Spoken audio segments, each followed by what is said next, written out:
tidak takut, sebab kau besertaku.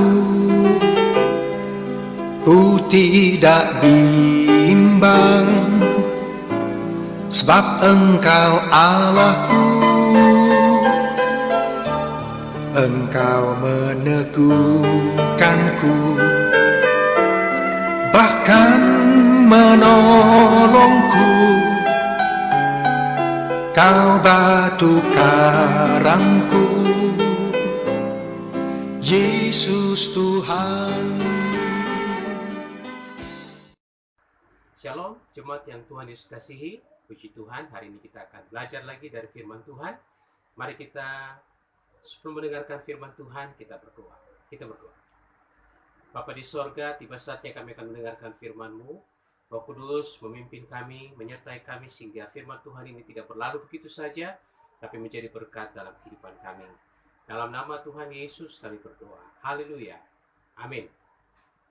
Jemaat yang Tuhan Yesus kasihi, pembacaan firman Tuhan pada hari ini terambil dari Yesaya pasal 30 ayat 18 sampai 26. Yesaya 30 ayat 18 sampai 26, tapi saya akan membaca untuk kita ayatnya yang ke-20. Demikian firman Tuhan. Dan walaupun Tuhan memberi kamu roti dan air serba sedikit, namun pengajarmu tidak akan menyembunyikan diri lagi, tetapi matamu akan terus melihat Dia. Bapak Ibu yang dikasihi Tuhan, tema kita hari ini, manusia tidak hidup dari roti saja, bagian yang ketiga. Nah Bapak Ibu, bagian yang ketiga dari seri khotbah ini, kita akan belajar pada apa yang Tuhan buat atas umat Israel dalam situasi di mana mereka harus berhadapan dengan cara Tuhan memproses mereka untuk menjadi umat yang setia dan sungguh-sungguh mencari Tuhan.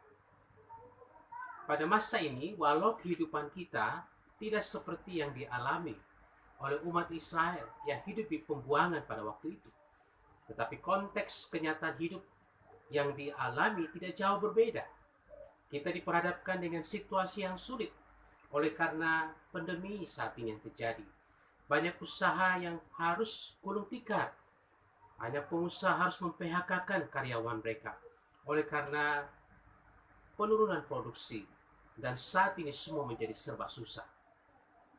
Hal ini berdampak pada kebutuhan hidup tiap-tiap hari. Walau sekarang pemerintah telah melonggarkan pembatasan sosial berskala besar, tetapi tidak serta-merta semuanya dapat berjalan seperti sedia kala.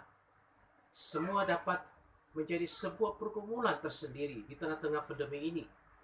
Mengapa? Karena angka penderita bukan menurun, tapi naik.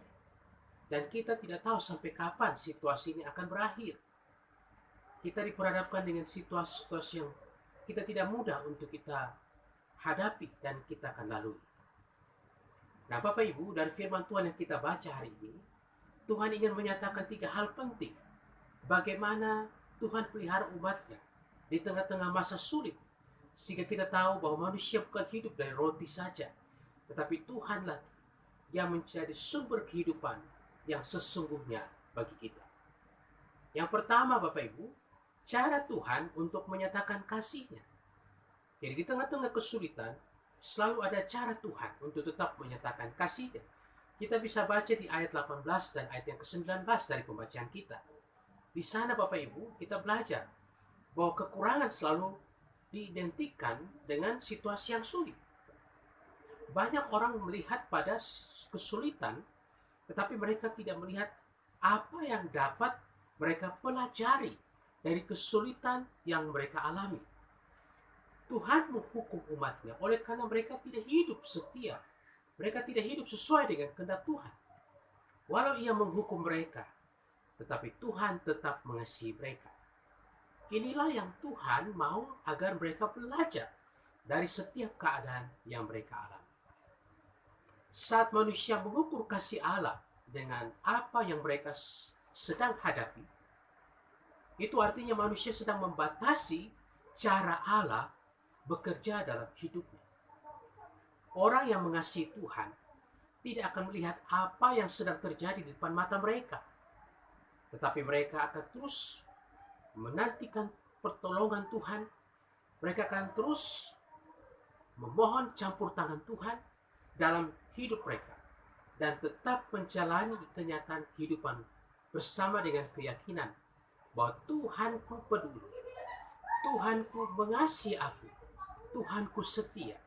Ia punya waktu untuk memulihkan setiap persoalan yang saya hadapi.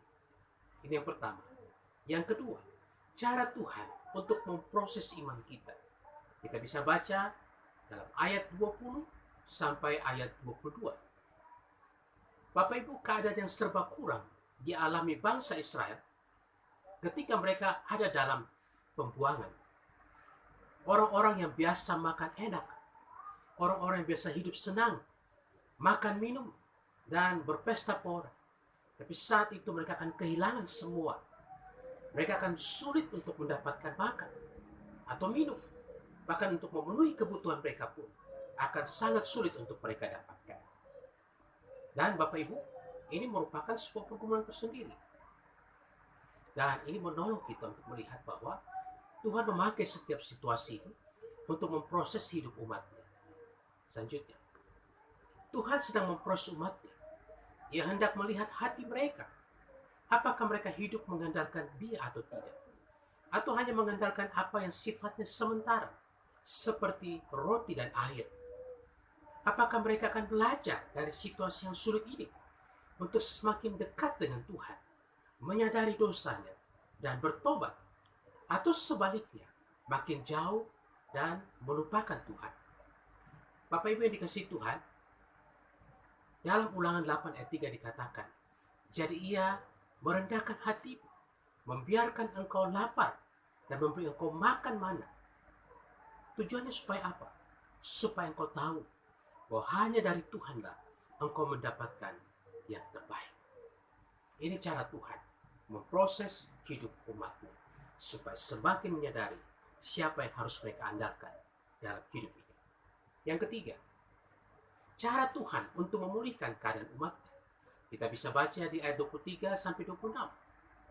Pada waktu Tuhan, apa yang umatnya usahakan akan diberkati dengan berlimpah-limpah. Dan bukan hanya itu saja, segala sesuatu yang ada di sekitar hidup mereka pun akan dipulihkan dari keadaan mereka yang sama sekali tidak pernah mereka alami pada waktu sebelumnya, menjadi sebuah kehidupan yang sangat berbeda oleh karena berkat Tuhan ada atas mereka. Bapak Ibu yang dikasihi Tuhan, semuanya ini untuk membuktikan bahwa Tuhan punya waktu untuk memulihkan keadaan umatnya. Orang yang setia, orang yang tetap bertahan, mereka yang akan melihat pemulihan Tuhan terjadi dalam hidupnya. Apapun yang kita miliki, semua hanya sementara. Hari ini kita bisa makan enak, besok belum tentu. Hari ini kita tertawa, besok kita bisa menangis. Keadaan dapat saja berubah, tetapi Tuhan kita tidak pernah berubah. Makan dan minum, pekerjaan, usaha, kesehatan, kekuatan, semuanya adalah berkat Tuhan dalam hidup kita. Yang paling penting, kita pegang janji Tuhan bahwa kasih-Nya selalu ada bagi orang yang berharap padanya. Yesaya 40 ayat 31 katakan, tapi orang-orang yang menanti-nantikan Tuhan mendapatkan kekuatan baru. Mereka seumpama Raja Wali yang naik terbang dengan kekuatan sayapnya, yang mereka berlari dan tidak menjadi lesu. Mereka berjalan dan tidak menjadi lelah. Meski hidup di tengah suasana aman, menyenangkan, bukan itu yang membuat kita hidup sampai saat ini. Kalau kita hidup dalam situasi yang sulit saat ini, itu bukan berarti tidak ada harapan untuk menikmati hari esok yang lebih baik. Kita punya Tuhan yang mengasihi kita, yang selalu memproses umatnya untuk semakin kuat, semakin setia, dan membuktikan Dialah sumber hidup kita, roti dari sorga yang mengenyangkan rohani dan jasmani kita. Tuhan Yesus memberkati kita sekalian. Amin. Mari kita berdoa. Bapa, terima kasih untuk firman-Mu. Kami berdoa biarlah kami tetap mempercayakan hidup kami kepadamu. Bukan pada hal-hal yang sementara saja, tapi kepada Dia yang mengatur hidup kami dan sanggup memberikan apa yang terbaik dalam hidup kami.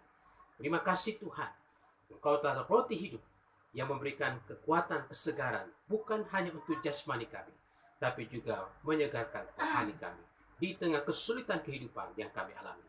Berkati kami semua Tuhan, baik kami sebagai umat-Mu, Tuhan pelihara dalam seluruh kehidupan tiap-tiap hari. Apapun tantangan dan pergumulan yang kami hadapi, biarlah kami percaya Tuhan punya waktu dan cara yang terbaik untuk kami.